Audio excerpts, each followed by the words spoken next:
who was mentioned previously. If you're going to leave with anything from here, is the statement that is on the screen. The power of gender equality. McKinsey, the global management and consulting firm, did research in 2015 and concluded that if we achieve gender equality, reduce the gender gap, by 2025, we could actually add more than 12 trillion US dollars to the global economy. That's a lot of money, more than 12 trillion, just by reducing the gender gap.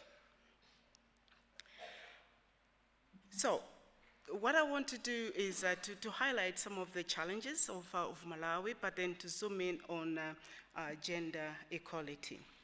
So in terms of the challenges that we have, I don't need to state the obvious in terms of the issues to do with unemployment of especially young people, rural poverty, health, HIV, malaria, including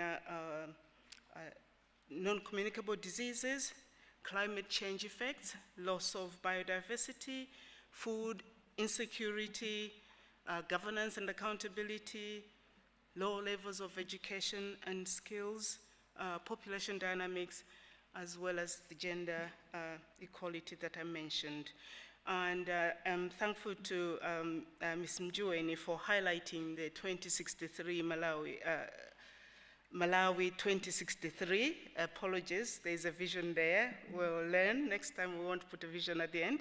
But we have 3 pillars: agriculture productivity, commercialization, industrialization, urbanization. And then there are some enablers, and enablers include things like mindset change, effective governance, enhanced public sector performance, private sector dynamism, human capital development, which is where gender equality is focused, and then economic infrastructure and environmental sustainability. So, just a little bit on population, and then I'll lead into the gender dividend. Malawi has a youthful population and a very rapid population growth. And I highlight on the graph there the population sizes in millions. The blue bars are representing what's already been. And if you are of my age, you are old enough to know what it felt like when we only had something like 4 million people in the country. It took time to see a bus if you're waiting on the road, or indeed in town, very few people. We have grown rapidly. Some of it is good, some of it is not so good, because the fast pace is the issue that we worry about, because the economic development often doesn't grow fast enough. The red bars there are just showing you where we're going. So without a doubt, we will reach 31 million people. It may be after 2040 if we are able to reduce our fertility, but at the moment the predictions is by 2040 will be over 30 million, and then we could reach 45 million by 2060. What has happened, and we have an age structure that Miranda had talked about that is essentially a youthful population. So if you look at the graph there, you see that we are looking at something like more than close to 80% who are under the age of 39. That's a very youthful population, and that means find jobs. We do have to find means for them to be able to make a living and to contribute meaningfully to Malawi's economic development. So currently fertility is around 4.2 children per woman. There are differences. The urban areas like Lilongwe, Blantyre, Mzuzu have lower fertility, around 3.1, but equally we also have districts like Mangochi where fertility is still quite high. Yeah? At that rate, the population growth is just around 3% per year, and that means that every 25 years the population is doubling itself, which can be unsustainable if we are not able to build the schools as fast and build hospitals as fast. Okay, so what are the major causes of high fertility in Malawi? So we highlight low female education as one of the issues that leads to high fertility. We highlight early start of childbearing and child marriages. We highlight social norms that create this gender divide between men and women, relegate women to roles that are mostly to do with child caring, looking after the home, etc. Nothing wrong with those things, very important, but that's not the only role of a woman. And then gender-based violence, and then lower female agency, and in part that also affects whether women are able to enter into, for example, decision-making spaces. And then lack of access to contraception, especially unmarried. I will show in a few minutes a success story about contraception in Malawi, generally amongst married women, but we still have a problem among those who are sexually active but not yet married. All these things are components of gender inequality, and addressing these things, we address gender equality, we accelerate gender equality, but also we accelerate the demographic dividend. Okay, so female education has improved in Malawi, but there's still a long way to go. The chart I'm showing there is just trying to put Malawi into context with other countries, showing that in the 1990s, we only had about 4% of women who had secondary or higher education. Yeah? This has increased to about 26%, but as you can see, the likes of Namibia, they are in the 76%, etc. So we need to be getting closer there. The SDG commitments we've made for education say that each child should have 12 years minimum of education. That essentially takes through primary to secondary education, both. Okay. The other context about Malawi that we need to be mindful of is that sexual activity actually begins quite early in Malawi. And as a result, we do have early pregnancy and early marriage. The chart is showing for Malawi on the left-hand side, your left-hand side, showing the median age at first sex for girls is about 17.2. Similar to that of Cameroon, we've got 4 countries there we're comparing, and then Ghana is about 18.6%, and then Rwanda about 18.6 in years, and then Rwanda about 21 years.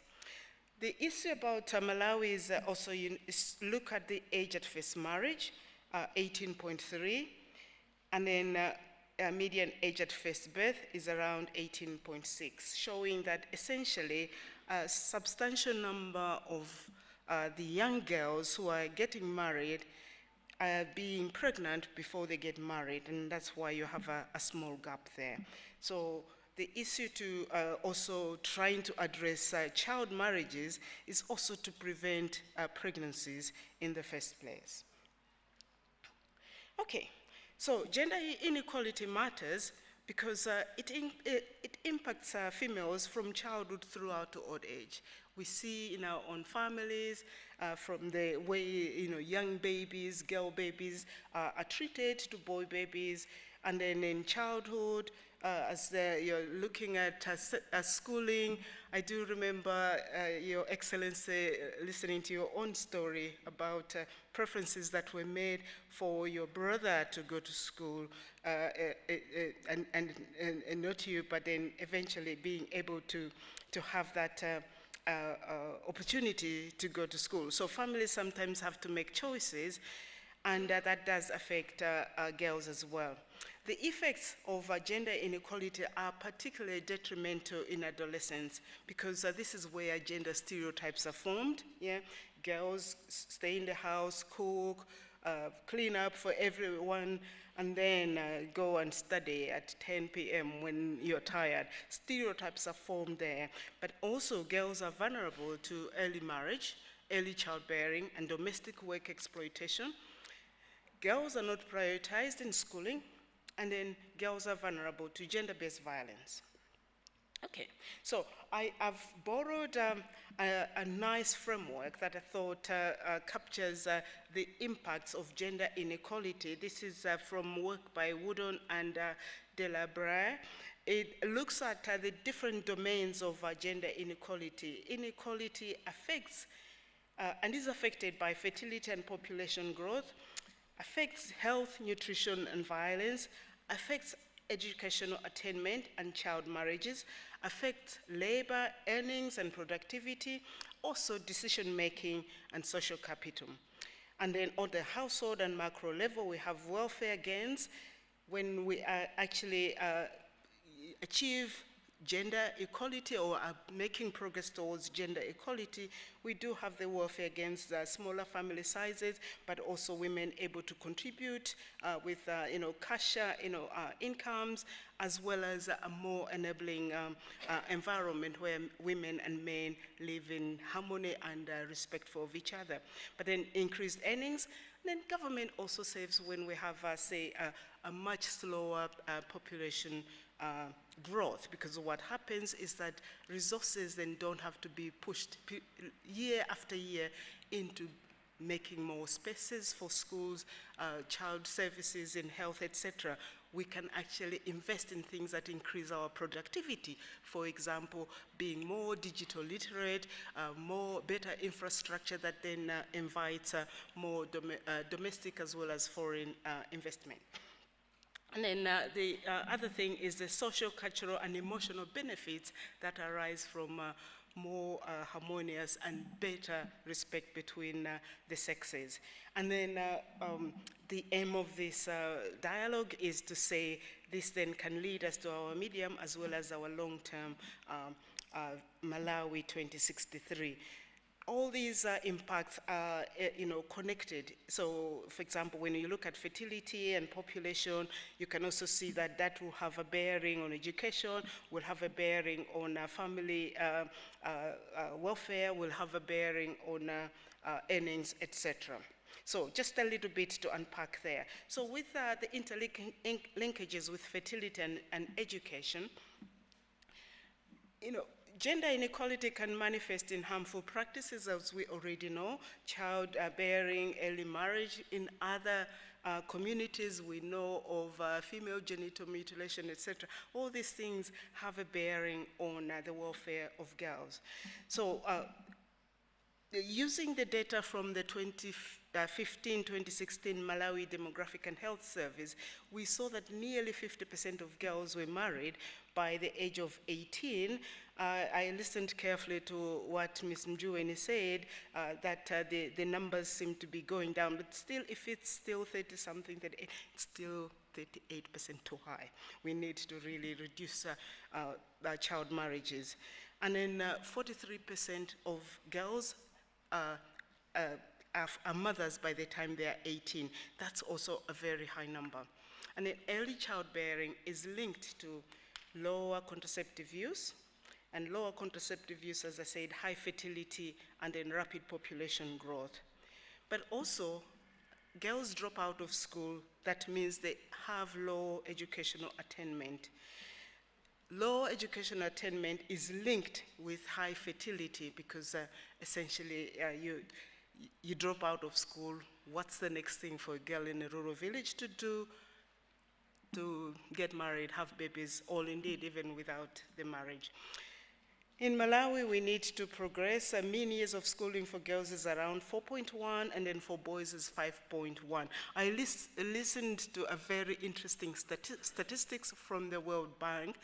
The statistics said in Malawi, children can expect to have something like 9.4 years of education.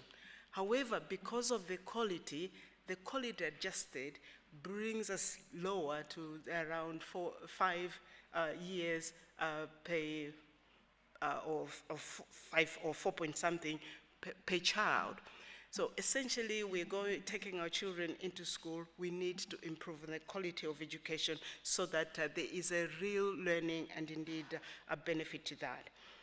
And then also a research that World Bank has done does show that if we make a progress on gender equality, we will lower our average fertility by 1 child. So instead of me saying 4.2, we would be going 3.2. But that's still quite high for a sustainable managed population growth. We would be looking at lowering to at least 2.1 children or 2 children on average. Girls, dropping out of school, early childbearing, it also means lower human capital and lower productivity because their lifetime earnings will be a lot lower compared to those girls who remain in school, complete secondary education or higher education. They will always have lower income on average. Okay, so there is also the issue with earnings and productivity. So one of the issues to consider is that we do have lower labor force participation rates, around 74% for women, 81% for men. Of course, this masks the fact that women are also very significantly involved in production of food, and I will mention that in a slide in a minute. But we also do have issues with women working fewer hours in paid work and being paid less than men. So, for Malawi, for men, on average, if they are earning $10, yeah, the woman will be earning 6.3. So there's a gap there. Okay. So the social norms we have are essentially that we see women and girls more in the reproductive roles rather than the productive roles. We need to find ways of combining both. And then in decision-making spaces, I am delighted that Malawi is one of the very progressive countries with a gender equality law that stipulates a 60-40%. So essentially this is to safeguard, to make sure that we don't have an all-male, decision-making body making decisions on a population where half of the people are women. Yet, we're not doing very well with parliamentary seats. Some say 21%. The most recent statistics said 23% of the parliamentary seats are held by women. Compare that with Namibia, which is about 43%, and Rwanda is 61%. And there are a lot of issues to do with that, but we really need to see how we can progress to a higher representation of women in parliament, given that women are a significant, component of the Malawi population. So we do need the change of norms, and the change of norms needs to be in both men and women, because even women ourselves, we are a problem in the sense that we are less, accommodating when we have a female person in a leadership position. We have that mantra that says, oh, men lead, women follow, but there are situations where women need to lead and men can follow, or indeed, men and women can co-lead. So one of the things we need to do is to address the gender-based violence, intimidation, harassment, assaults. I used to read with interest the newspapers during the times when we had the campaigns for the 2019 elections and 2020 for the members of parliament, where a lot of organizations had helped us with funding and resources to empower women so that they could put themselves forward as parliamentary members. But I heard a lot about intimidation, harassment, assaults, all these things designed to prevent women from getting positions of leadership. So overall in Malawi, 20% of women have experienced sexual violence in their lifetime. That's a large number of women. And then 42% of girls experience physical violence before their 18th birthday. These are statistics from a national representative survey, the Demographic and Health Surveys. I did mention about the contribution of women to unpaid work, or their unpaid work, because when we talk about women in the labor force, we're focusing more on the wage economy, but there's a lot of work that is actually happening because women are the main carers in the homes, etc. This is a study done in South Africa, but a partner there in South Africa at the University of Cape Town, who did this work and has been supporting AFIDEP's work, did this similar work for a number of African countries and came to the same conclusion. What the bars are showing there is that essentially, when you look at paid work, the contribution for men is higher than the contribution for, from women to the economy. When you look at unpaid work, the contribution for women is much, much higher, from women is much, much higher compared to the contribution from men. So when you're trying, if you were going to monetize child caring, cooking and all that, you add it up, women do a lot more in childcare and housework, etc., looking after sick relatives compared to men. So that means that when you add the paid and the unpaid, women outproduce men across the whole life cycle. Because if you know it, even girls as young as 3, 4, we are sending them out, katunge madzi, go and do this, and essentially contributing to the household.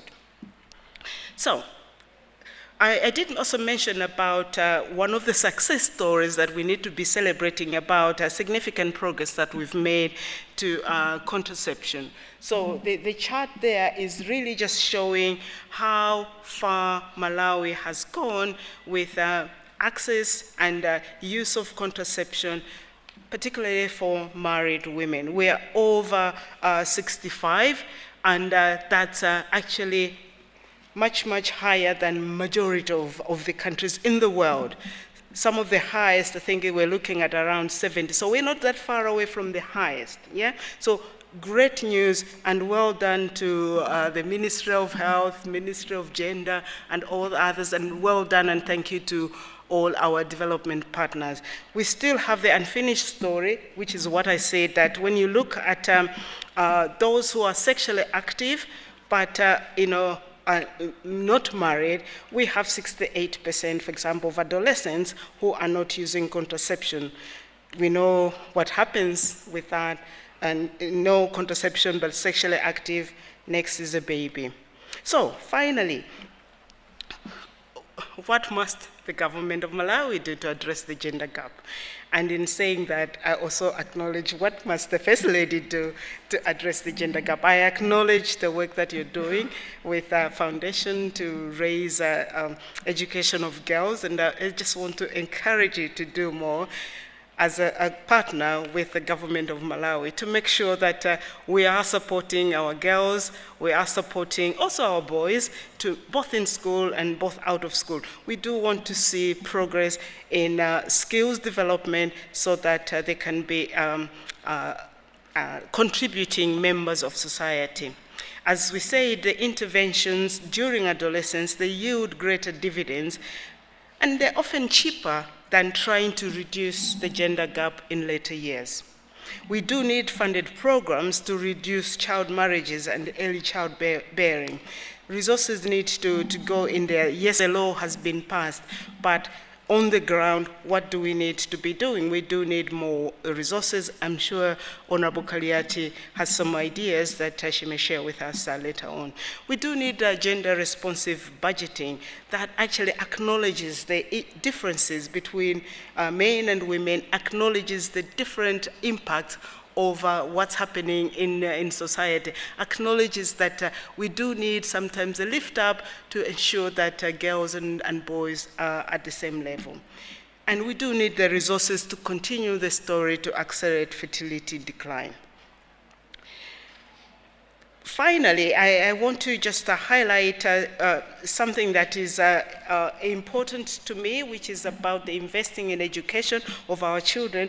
But just to say that high fertility makes, investing in education very expensive, because every year we are having a large number of children needing school places. So the graphs I've shown there is that in 2022, in need of 4.1 million school places, yeah, by 2030, 27, we're looking at 4.4 million places, and then by 2032, 4.7 million places.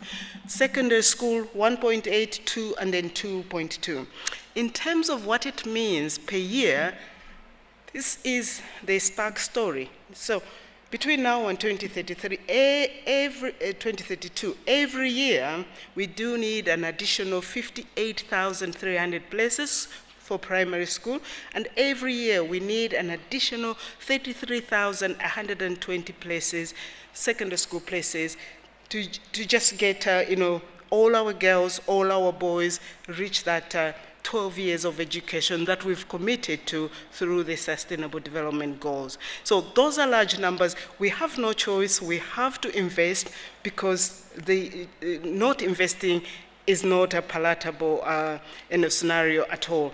But then the key message is that if we also try and lower fertility, try and reduce child marriages, try and reduce child pregnancies, those numbers will begin to reduce. So every year we will not be needing 58,000 and all that, as our population base is reducing. So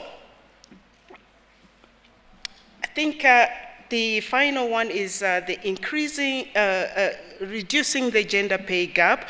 And for this, I wondered whether we need to think about legislation and enforcement of legislation to make sure that men and women doing the same thing actually get the same pay. Increase female participation in paid work. We need to value the work of women, and paid work, I just demonstrated, is actually a significant proportion. We need to increase women's agency and reduce their exposure to gender-based violence so that they can be in decision-making spaces, they can realize their full potential. And we do need to strengthen the systems and structures, social, police, judiciary, health, etc., for preventing and dealing with gender-based violence. I would like to stop there, and I want to thank you for your listening. Thank you.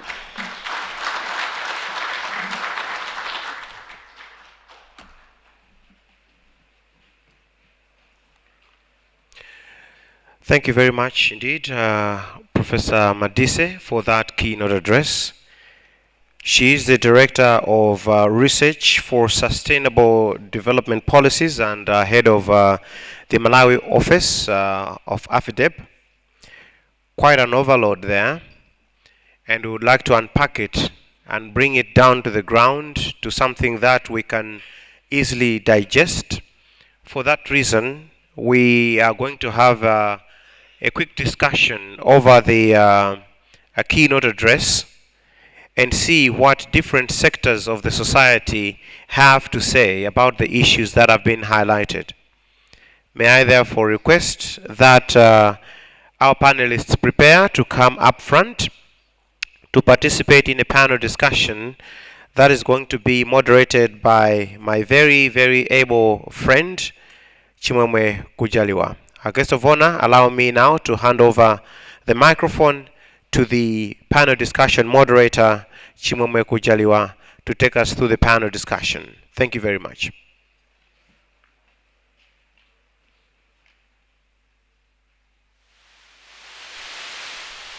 Thank you very much, Joab.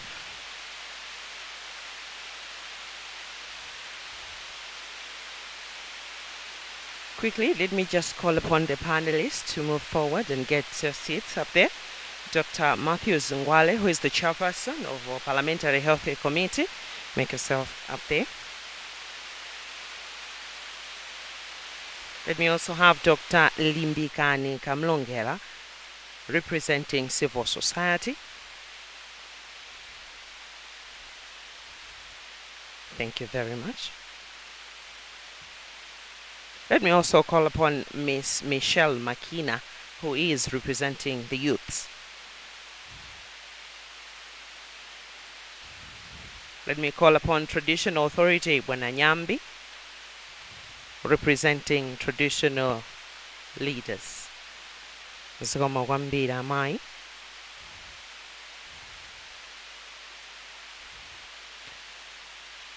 Representing religious leaders is Reverend Dr. Matilda Matabwa, Secretary General of Malawi Assemblies of God.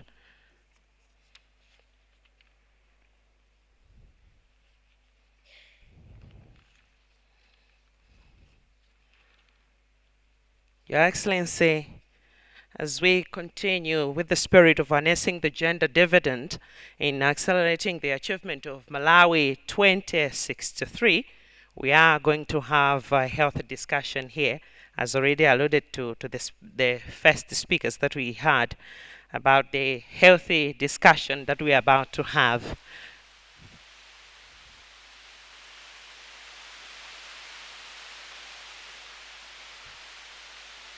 Okay, thank you very much. I'm being told to shift to that side. Thank you.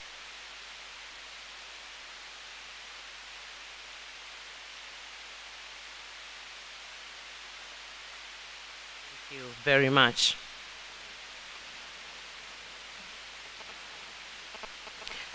Now, having a youth representative, there's religion here.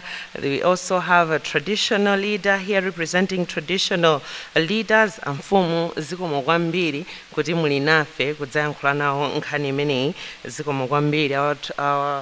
From the religious leaders, thank you very much, Dr. Matabwa. Again, we have Dr. Limbikani Kamulongera. Thank you so much again. Once again, thank you so much for coming. Again, there we have a representative from Parliamentary Health Committee. As always, let's make it enjoyable. But again, with the responses that we have, looking at the time that we have, let's make it brief and, of course, straight to the point. I hope that is in order. Now, we are talking about the youth. Being the large population that we have in the country. So we are going to begin with you. So far, looking at the discussions that we are talking about, the discussions that we are talking about here, the youth being a larger population, there's a lot, of course, a lot of efforts that is happening out there. However, my very first question, going to the youth representative, you yourself being a young advocate, and you're advocating for this younger generation. Do you think government or other stakeholders out there are doing enough in making sure that you girls or the young generation is safe? Thank you very much. I strongly believe that the government and the stakeholders are doing enough, but there's still a gap, a huge gap that needs to be addressed, especially in the rural area, as we are looking at the rate of teenage pregnancy increasing, early marriages increasing, and the school dropouts. So I strongly believe that we have to be engaged in every step that the stakeholders are taking and the government is taking towards ending the problems that we're currently facing here in Malawi. So in those type of engagements, I feel like there's need to adapt in very systematic discussions and literature reviews so that we can be able to address those problems. And also the youth are supposed to be engaged in policy making towards ending the early marriages, teenage pregnancies. And when we look at teenage pregnancy, we're also discussing how the youth are not gaining full access towards the SRI, HR, the Sexual Reproductive Health Rights policies and engagements. You'd find that we don't have like enough youth-friendly corners. We don't have enough youth-friendly services that are being provided.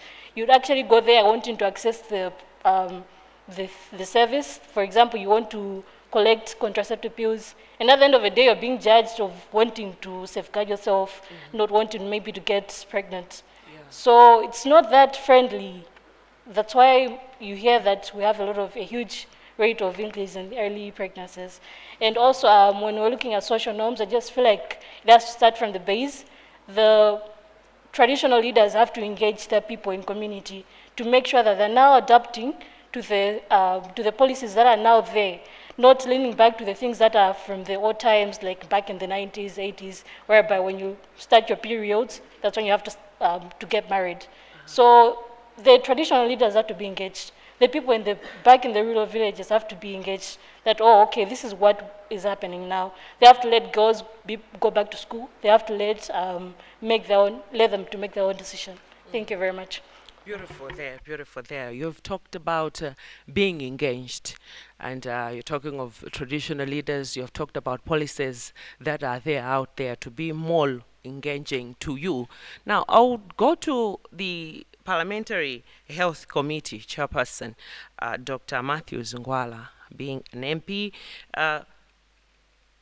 Parliament, much of your work revolves on the legislations. Yeah? And again, you're doing the representations. What are you doing in making sure that you're safeguarding